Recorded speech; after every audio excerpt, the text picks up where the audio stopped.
Hey, Zero to Pass coming at you. It's been about 3 to 4 weeks since I brought you some content. Just want to talk about a few things here, some very interesting things. Last week, we had locals. We rotate out the formats. Last week, we had V Premium. I took second. I think there were 7, maybe 8 of us. It's pretty small in my community. Can get a little bit competitive, but nonetheless, I took Shiranui. As you know, my V Premium deck is up there somewhere in one of my videos. And the only deck I ended up losing to is my buddy's Prism deck, which I think I went 1-2. We do best of 3, so he squeezed that one out. Shiranui actually does fairly well against Prisms, to be honest. And then that was kind of a run-of-the-mill tournament there. We usually get about 7 or 8 people. Today, however, for Premium, for some reason, we only got 4. So yes, it's really small. But I wanted to share this because it's really interesting. We had 2 Chaos players, myself one of them. We had Genesis Gize, and we had Melody Anj. So you can already see, wow, this is a really interesting choice of decks. You've got 2 Chaos players with Gize off Genesis and Melody running Anj. So there's some tight counterplay going on right there. So my first round was against the Genesis Gize. It would have been round robin, but I'll explain why it only became 2 rounds. So it seems, through a program we play through called Challenge. So first round, I played against Gize. He got the first game. We played best of 3. I got the second game. I starked him. He was missing 5k shield, and I managed to get him. Deluge actually helps play around Gize. You're targeting circles, not units. So that's pretty interesting. There are a few other cards that you might want to consider. Regardless of Gize or not, Globuladium and Cold Death. Cold Death is apparently off market right now if you look on TCG. The last I checked a few days ago, there were no copies of this in sight. So 2 options. Glob, as I like to call him, he can also give you somewhat of a grade 2 game. If you have a grade 3 or greater Starvator in your card name. So what I mean by that is if you're on grade 3 and your opponent's on grade 2. So it's not quite, it's like a pseudo grade 2 game. But yeah, these are 2 cards that can be very interesting additions. I don't run either one of them. I did not run Prison today. I kind of missed this a little bit, but anyhow. So getting back to it, it's kind of derailed there. First match was against Genesis Gize. He was stacking his deck for days, getting his Zeroth Dragons flipped really quickly, and just lots of gas. First game was lost to me. Second game went to time, and I ended up pulling that out. So we went 1-1. Using Challenge, a tie is actually considered wins. So hear me out. It's really interesting. So at this point, I've got 1 game. My friend playing Gize, Genesis Gize, has got 1 game. On the other side, you've got the other Chaos Breaker player running against Melody Anj, and they ended up losing to the Melody Anj player. So next round, I get paired up with the Chaos player because we're doing somewhat of a round robin. I go Chaos versus Chaos. I go 2-0. The Gize Genesis player, I believe, threw a game. So it was 2-1. And that's actually why the tournament ended, from my understanding, the way this program works. So I won by 1 point differential. And again, so it's just a really crazy matchups, right? Like, these are the kind of matchups that if you're going to take Chaos to a big Bushiroad event, these are the kind of matchups you're actually going to want to play against. You're going to want to play against Anj and see if you can pull games. You're going to want to play against Gize because of just the way it works. And so, yeah. Anyways, let's get started. There are a few changes in the deck too from the last post. And yeah, so starter, pick whatever you like. I like this one, as you guys know. And we'll get to the G zone here in a second. So we've got, where is he at? He's in here somewhere. Where is he hiding? Where are you hiding, man? Where are you at?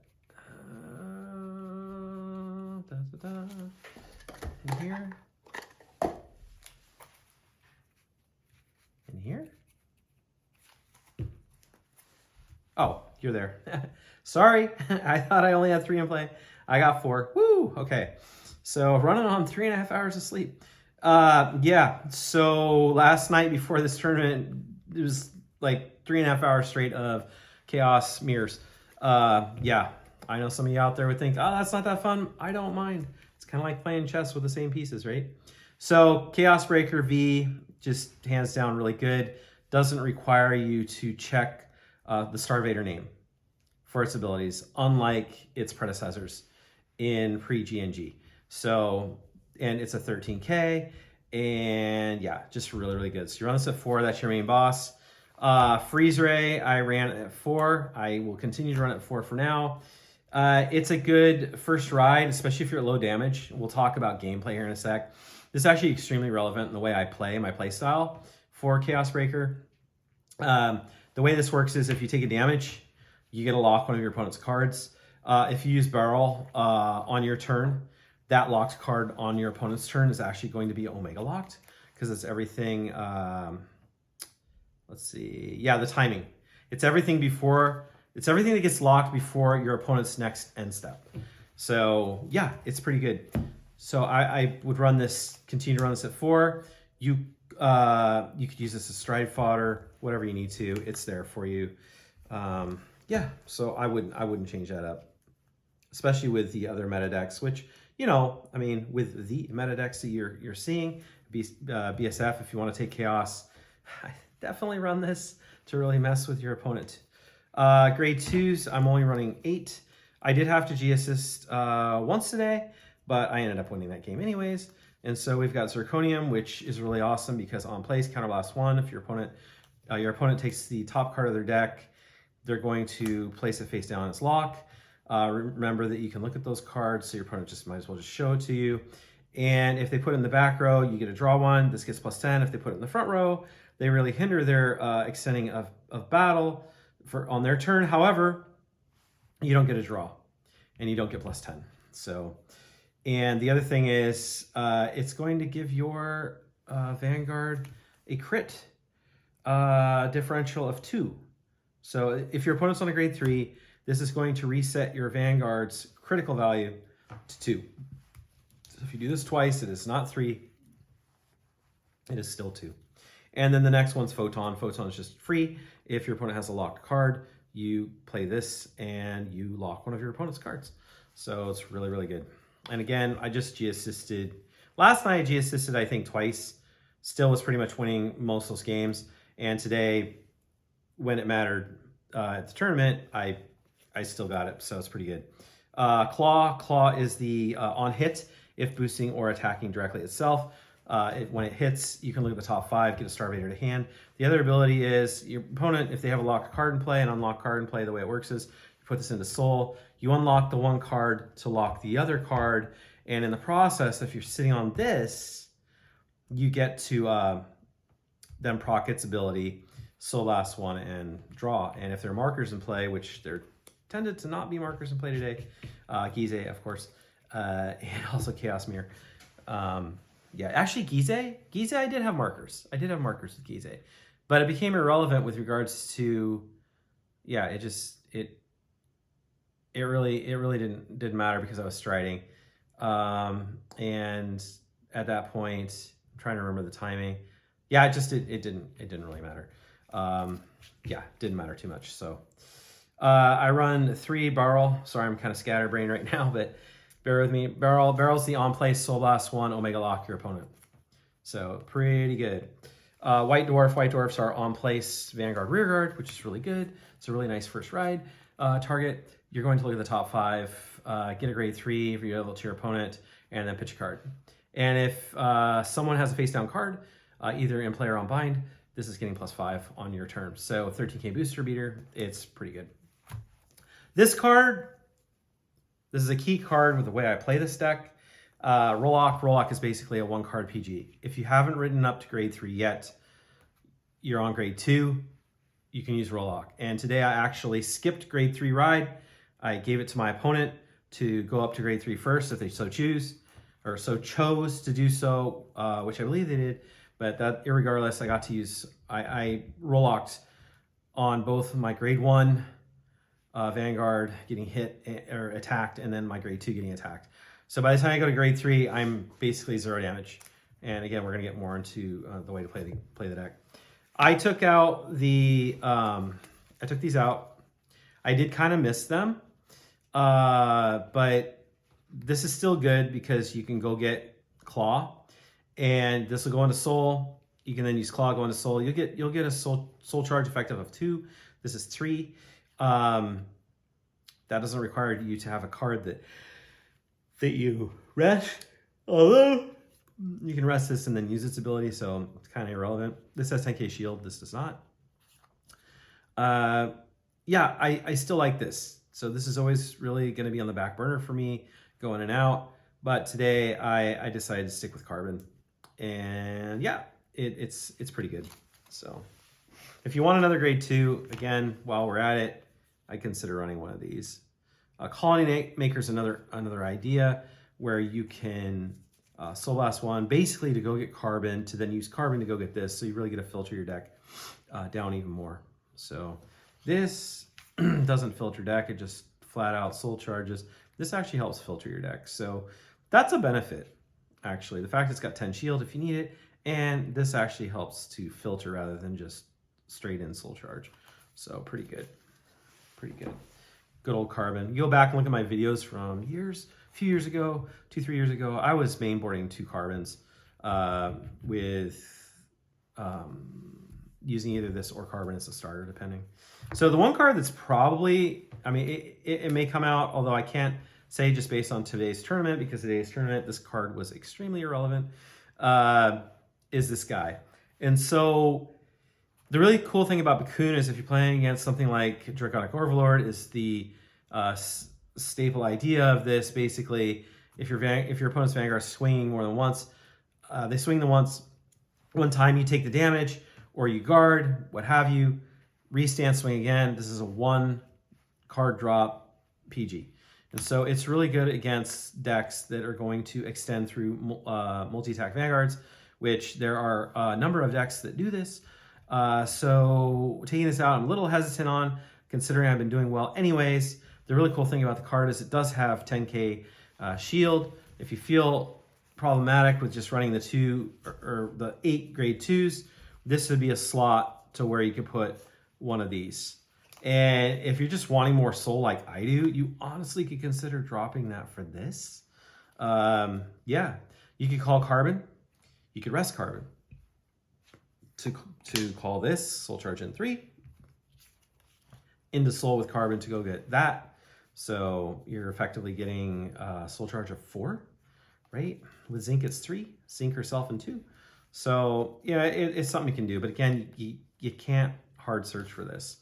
But this is the one flex spot if you wanted to consider a flex spot. Now, I must say this, for the early extension through attacks, which is what Draconic Overlord does, Rollock and the Heal Guardian are probably good enough. And you'll hear other YouTube players who've done really well, including one of them that did really, really well in Europe. You know who you are. That card and the Heal Guardian, probably enough. I just haven't quite gotten myself away from this card, having played against a lot of Kagero. And as you know, my Shiranui deck still runs this as well. So it can work really well, but flex spot right here. Rollock, absolutely not. And we'll get back to that. I keep saying that. You definitely want to run this really awful card that needs to leave premium, but you have to run it because everyone else is. I'm running 4 PG draws. Yes, it can be a problem. You may want to split it, 2 thorium, 2 PG draws, maybe 1 thorium. It's up to you. Yeah, that's an option there. But I would not cancel out Rollocks for those. You want to stride, so stride, fodder. Paradigm's amazing. Sometimes I'd have like two of these in hand. I think there was one game where I had 3, all 3 of them. I just shove these all back in my deck. It's helping me with that whole thinning game where my opponent and I are almost decking out. And deck out actually can happen with this deck, not just you decking out, but getting your opponent to deck out. And so this is really key card. And the really cool thing about it is, yeah, downside is it's 5k criticals, but you're putting criticals back in your deck. And that's really, really powerful. So yeah, it looks like I'm just running 7 crits. This is kind of like a crit, right? But you're not. You can keep putting this back in your deck. And as your deck's getting thinner and you keep putting this in, you're just crit town. And then Heal Guardian. You have to run 4 of these. I would stick on grade 2 so that I could use this. I would stick on grade 2 so I could use that extra rollock in my hand. There was really no rush for me to go right into grade 3 when I'm running this kind of defensive mechanics here. So my play style, I honestly would like to get to grade 3 at potentially no damage. And that's because I've got strides that can just soul blast. And yeah, this is counterblast. So if I'm at 1 counterblast, chances are I'm using that 1 counterblast for him. After that, you know, my opponent's sitting there at like maybe 2 damage, sometimes 3, just because I crit and they're taking the damage. I'm at 0. You're already ahead, fam. When you do that, you really are ahead. So Chaos Breaker, it's interesting. It's grindy. You want to try your best to attack on grade 1, 2, depending on if you want first, second, and hope for the best crit if you can. But still, you're trying to get your opponent to more damage than you early on. Try to guard hard and then go from there. And yeah, once you get to up to GB3, you're using Deluge. You're shocking your opponent for 1 damage and just pushing. And honestly, Deluge, I consider a Delusion as an extender in a weird way. Because to me, Chaos, I usually think, well, yeah, it's 3 attack deck. And it is. Sometimes I may be only even attacking twice. But with Deluge, it's an auto hit. So it's kind of like Purge. In that regard, of course, I keep bringing up Kagero because one of my good friends who I played against for years, Premium Kagero, he would do that. And I got pretty good at doing that too. I'm like, hey, I can do this too. So that is the main deck. Again, flex spot if there is any. Key card, very good. This was very important for just in general. It's a very important card.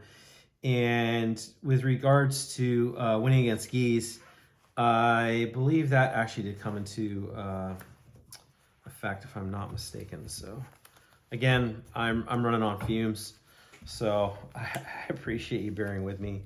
I had a lot of fun. I really honestly have to say I had a lot of fun at the tourney today. Small, but fun. So that is the main deck. You already know how this is for the most part. So Universe, very relevant card still. One of my games, I was even saying to my buddy, I'm like, I wish I had all 4 in my deck because I really wanted to go into this a second time. Yeah, this is really, really good. Counterblast 1 as an act. You flip up one of these. That's why I've got 2. You choose an open regard circle. Your opponent takes a card from their hand and puts it down, face down as locked.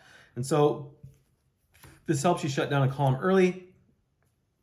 If you're at GB, basically if you're at GB2 before you use its ability, so you have 2 cards face up in your G zone, you then get to choose one of their other cards and lock it as well. So it's pretty good first stride. It's a very good second stride, although you've got other pieces. So you go into this first, and then you're at GB2 now, and then you stride onto this, and on your Vanguard plus your G zone, you're now at GB3. The way this card works is you soul blast 1, you flip any of these cards, maybe Alpha Thani, you force your opponent to take 2 cards from hand. They have to put them face down from their hand onto their circles so they can retire cards like Zeroth Dragons with Geese. And then you get to choose one of the face down cards and damage your opponent with that card face down if they're at less than 5 damage. So it's not a finisher, but it is in a way. It's a weird way of saying I'm extending. You're auto damaging your opponent. There's no way around it, basically. So there might be some hidden way around it, but I'm not so sure about that. Yeah, it's one of those things. Your opponent's going to take damage. So really, really good card. You have to pitch a card, you have to soul blast, you have to flip. But it's really good. You got to watch your soul very well in this deck, very, very well. Unless, you know, if you're running this, you're going to have a little bit more leeway. But that was the one thing about the deck. I'm like, I really miss zinc, but was still getting there. I run it a pair. I would not run this at less than a pair. There was a point today where I actually wish I had 3 of these as well, although I had other answers. So at least get your hands on the 2. I hear that the reprint is really cheap. So yeah. The entry cards for this deck basically are basically Photon. Yeah, if you look at the main deck, Zirconiums I think are around 10 now. This was reprinted. I don't know what the non-SPs of this are, but this is the big boy right here. This is the entry point. If you're wondering, these used to be worth something. They're not. I mean, not so much now. But yeah, that's pretty much the big entry card from the main deck would be Photon. So, and it had been reprinted. They need to reprint it again. Alpha Thani is interesting. Alpha Thani is a Soul Blast, flip a card, flip a Chaos, I believe. So you can flip one of these if you don't think you're going to go on it. Maybe flip this. Be careful with that. Your opponent locks 2 of their cards. If they can't lock 2, you're then going to draw 2, and then this is going to give itself, choose 2 of your units. So it doesn't have to be itself, but choose 2 units and those get plus 2k until end of turn. So if your opponent only has 1 card, it locks, you draw 2. It's pretty good. I would not leave home without this, especially if you're playing the way I do, where you're trying to just have no damage. This is going to be a very good first stride. This is going to be a very good first stride as well. If your opponent's been aggroing you out, they've got units in the front row, meaning rear guards. You can Soul Blast 1, flip a card. Not necessarily this, we'll talk about it.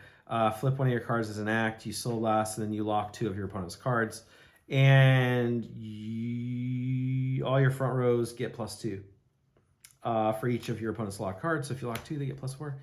You're not going to want to flip this yet because the other ability is if 2 of these are face up in your G zone, whenever a card would be unlocked, it instead is bound.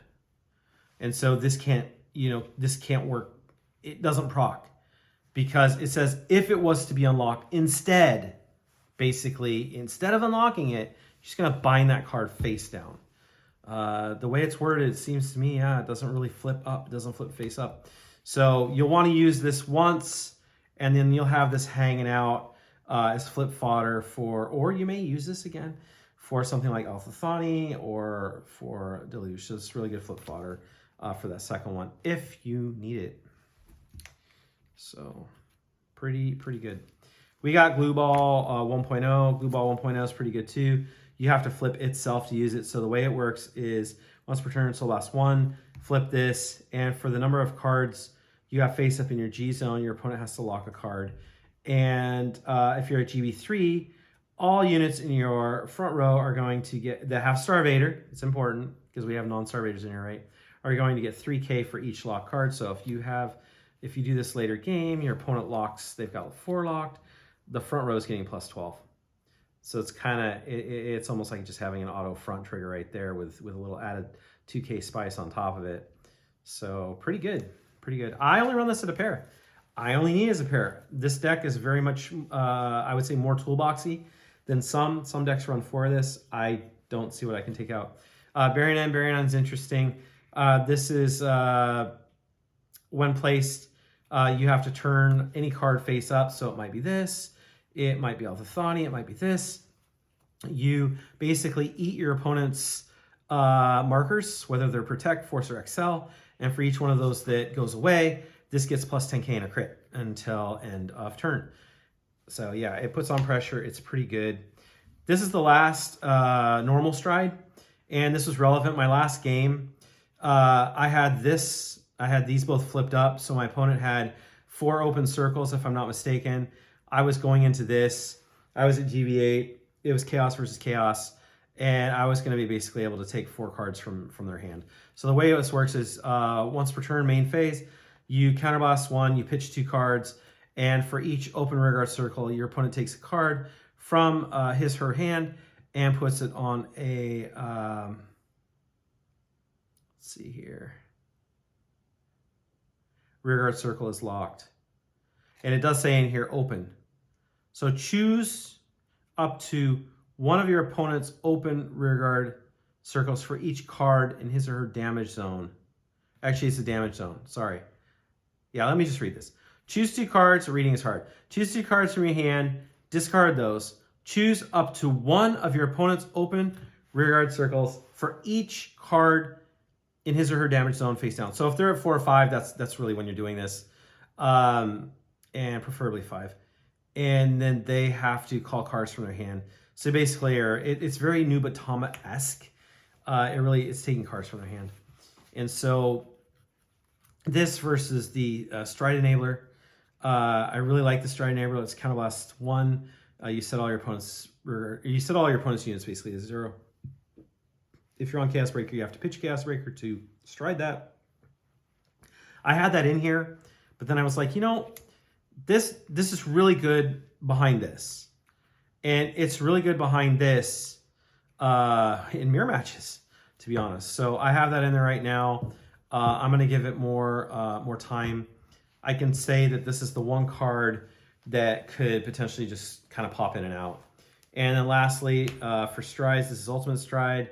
The Ultimate Stride, the way it works is you basically have to be at GB3 when you Ultimate Stride this. You have to discard whatever card you're on as your stride fodder. So, and it has to be grade 3. So if you're on Chaos, you discard Chaos. And you have to have 3 face cards, or 3 cards face up in your G zone when you do this. And you have to counterblast too. And the way he works is, first of all, it's 25k bonus instead of 15, and it attacks 3 times. And so, and it doesn't rest when it attacks. So that's pretty cool. That's pretty cool, right? So yeah, it doesn't rest when it attacks. And I use this as well today. As I was explaining, I believe I explained it earlier. So really, really good. I would not leave home without this in Chaos. It's one of our extenders, right? So you can get up to 5 attacks basically with this. Pretty good. Just BC, you have to run this. The way it works is you can unlock up to 2 units when you call this G Guardian Circle. And if you unlock 2, you're going to get plus 10 until the end of that battle. And the other cool thing is if you're sitting on Chaos, you can then Soul Blast to eat the unlocked cards on your opponent's side, if it's on their side, and draw into more guard potential.